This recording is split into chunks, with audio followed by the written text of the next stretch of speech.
Hi everybody, this is Melody Fletcher from Deliberate Receiving, and in today's video we're going to talk about how to love yourself. Now, if it's one thing that I've learned doing this work is that everybody could benefit from loving themselves more. Everybody has self-esteem issues, but what does that even really mean? I mean, how can you learn to love yourself if maybe you never have, if you don't even know what that feels like? I'm going to give you two techniques today that I found that work really, really well, both for me personally and with my coaching clients. The first one has to do with how you talk to yourself. We all have that voice inside our heads that is, well, unless you've done some conscious work on this, it's generally quite critical. We have a tendency to be really nasty to ourselves and really quite mean to ourselves. And so the first step is to become aware of this voice that's inside your head. This is how you talk to yourself all the time. So maybe you make a mistake or you drop something and the first thing you think is, you're so clumsy. And maybe you even verbalize that sort of thing. So you're like, so stupid. Pay attention to these things. You may not even realize how mean you are being to yourself until you consciously become aware of how you're talking to yourself. So how do you learn to talk to yourself better? Well, you can make a decision to do so. That helps. But I found this technique works very well. Think of a small defenseless child that you adore. Now, if you actually have a child in your family, then use them as an example. But if you don't, just think of a small defenseless child that you adore. The idea is to come up with something or someone that you love and adore and you would never, ever, ever be mean to. So if you really hate children, then maybe this visualization won't work that well for you. Then think of a puppy or think of a kitten or a sex kitten or whatever, floats your boat. Think of somebody that you would never be mean to. So I like to use a small defenseless child that I adore. Now, next time that you make a mistake or you do something that you're mean to yourself about, imagine that it was this child that did this. And then imagine how you would talk to this child, how you would react to whatever this child had just done. So let's say that they make a mistake, they drop something, or they screw up a report, whatever it is, and you talk to this child about what just happened. Now, would you say to this child, God, you're such an idiot? No, you wouldn't, unless you're a total D-bag, in which case you're probably not watching this video. You would say, you know what, that's okay. We all make mistakes. That's how we learn, right? This is a learning opportunity. You would not look at this child from a perspective of expecting them to be absolutely perfect, to do absolutely everything perfectly. You would never really look at anybody that way. And you would not be so nasty and mean to them. You would be loving towards them. So once you feel what that is like, once you start to look at the situation through the perspective of they made the mistake or they did whatever it was you were just beating up on yourself for, now say those same things to yourself. They will feel vastly different to how you had talked to yourself before you did this exercise.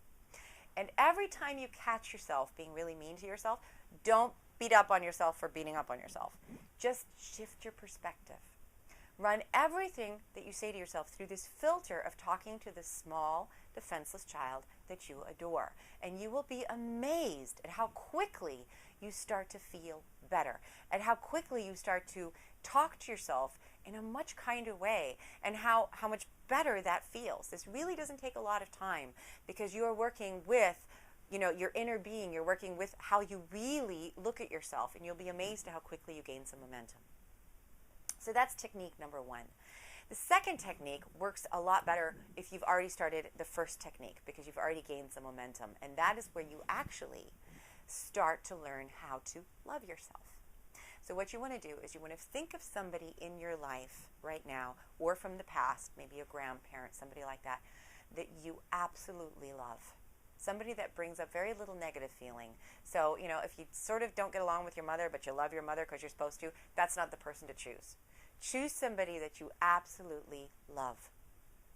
And then sit with that feeling for a while. Really get into the feeling of loving this person. What does it feel like to love someone? What does it viscerally feel like? Do you feel it in your chest? Do you feel it in your stomach? What does it feel like to love this person? And once you're well and truly entrenched in this feeling, once you're in this vibration, look at yourself just for a moment. Look at yourself with those same eyes. Now, the first time that you do this, you may not quite be able to get there. You may not quite be able to have those feelings about yourself. And even if you do, you may not be able to hold it for very long. That's okay. What you're doing is you are, technically speaking, you are getting into the vibration of love, getting good and stable there. And then from that high point, you are focusing on yourself. And if you continue to do this every day, you will train yourself. You literally train your brain to look at you, to look at yourself in a way that evokes the feeling of love. So you have to first get into the vibration of love. Think of this person that you love. Get there, spend a few minutes there, really, so that you get good and solid there. And then turn your attention to yourself and try to look at yourself the same way. And do not be discouraged if the first few times it doesn't really work. You will see that you'll very quickly be able to hold that feeling longer. You'll be able to get closer every time you do it, and you'll be able to hold it longer every time you do it. It is like training for a new habit. Yeah? You are retraining yourself. And if you're used to looking at yourself in a way that feels really awful, it's going to take a little bit of time for you to retrain yourself towards love. Those were the 2 techniques that will really help you to love yourself. Do them every day. Pay attention to how you talk to yourself and spend just a few minutes in contemplation. And this is kind of a meditative exercise, looking at yourself through the eyes of love. And you will be amazed at how quickly you will start to feel better, and how much kinder you'll become to yourself, and how much easier it is to become kind to other people, and how much less stress you feel, because a lot of the stress that we feel is actually self-induced. It's pressure that we put on ourselves. And when you start to love yourself, a lot of that pressure lifts off. Try it, and then let me know in the comments how you thought it went. What did you feel different? Do you feel better about yourself? Did you see any difference? What did you think? I really hope that this video was helpful to you. If you have any questions about the law of attraction, feel free to ask me. Just contact me through my site. The link is in the description if you're looking at this on YouTube.